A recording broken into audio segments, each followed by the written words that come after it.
JSAM ministries வழங்கும் வேதமும் குறளும். இன்றைய வேதவசனம்: ஒவ்வொருவனும் தன் சுய பிரயோஜனத்தை தேடாமல் பிறனுடைய பிரயோஜனத்தை தேட கடவன். குறள் இப்படியாய் சொல்லுகிறது: தன்னுயிர் தானற பெற்றானை ஏனைய மண்ணுயிரெல்லாம் தொழும். இதனுடைய விளக்கம் என்னவெனில், தன்னுயிர் தான் எனும் எண்ணம் முற்றும் இல்லாதவனை பிற உயிர்கள் எல்லாம் தொழும். இயேசு இப்படியாய் சொன்னார்: நானே நல்ல மேய்ப்பன்.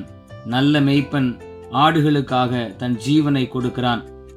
இன்னுமாய் திருவசனத்தில் வேத அறிஞரான பவுல் இப்படியாய் சொல்லுகிறார்: நான் என் சுய பிரயோஜனத்தை தேடாமல் அநேகருடைய பிரயோஜனத்தை தேடி அவர்கள் ரட்சிக்கப்படும்படிக்கு எவ்விதத்திலும் எல்லாருக்கும் பிரியமாய் நடக்கிறது போல நீங்களும் யூதருக்கும் கிரேக்கருக்கும் தேவனுடைய சபைக்கும் இடரலற்றவர்களாய் இருங்கள்.